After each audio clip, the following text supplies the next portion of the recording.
People should never ignore the fact that they owe a debt. That is the worst thing that someone can do. They need to contact an attorney and see what options are available for them. If they just ignore the situation, then their situation will ultimately, it'll get worse.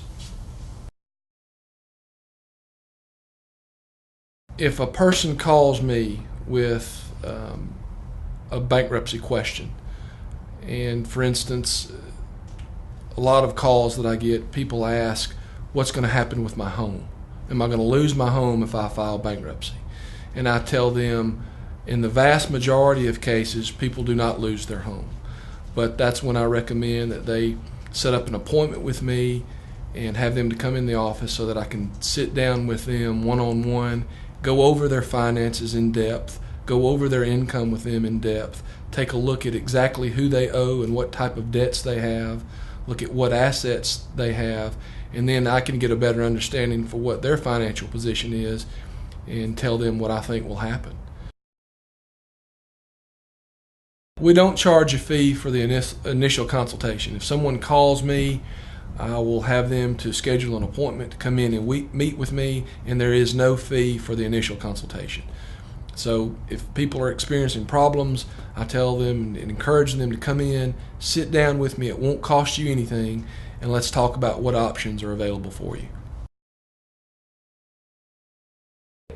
In a bankruptcy situation, the process from the first consultation that the client has with me until the bankruptcy is actually concluded, of course it depends on what chapter of bankruptcy a person files. If a person files a Chapter 7, which is also known as straight bankruptcy, that typically takes around 6 to 8 months before it's actually finalized. A Chapter 13, which is also known as debtor's court, can take much longer. It can take up to 5 years or so before it's actually finalized. The bankruptcy law changed several years ago, and it made it a little bit more difficult for people to qualify for a Chapter 7 as opposed to a Chapter 13. So we probably see a larger number of Chapter 13 filings now. A Chapter 7 is considered straight bankruptcy, and when a person files a Chapter 7 case, his case is assigned to a lawyer called a bankruptcy trustee. And the job of that trustee is to come in to see if the client has any assets that can be sold or liquidated to pay off that person's debts, or at least pay a portion of that person's debts. Most people don't have assets that are liquidated or sold. So most people can file a Chapter 7, retain their personal property, retain the mortgage on their house, and discharge the debts that they're having difficulty in paying. The fees for a Chapter 7 are typically paid up front. We do allow clients to set up payment arrangements with us. However, we do require that the fee be paid in full before we can actually file the bankruptcy petition.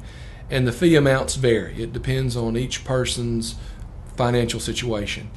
A Chapter 13 is set up a little bit differently. We do often require a portion of the fee to be paid up front before we file it, but the large majority of our fee is factored into the payments that the client makes to the bankruptcy trustee each month. So it doesn't cost as much for a person to file a Chapter 13 up front. Really? Most people probably end up filing Chapter 13, debtor's court. Certain debts are not dischargeable in bankruptcy. Certain tax debts are not dischargeable. Most debts that are incurred as a result of a divorce decree are not dischargeable. Certain criminal fines and penalties are not dischargeable.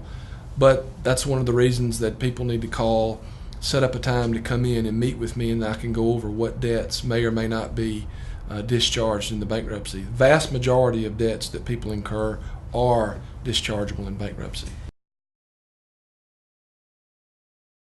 If a person owes a debt and defaults on the payment and ignores telephone calls or collection letters, then that person may ultimately be served with a lawsuit, and If they don't respond to that lawsuit, a judgment by default can be taken in favor of the creditor, and a person's wages can ultimately be garnished, bank accounts can be garnished, property can be levied against and taken to help satisfy the debt.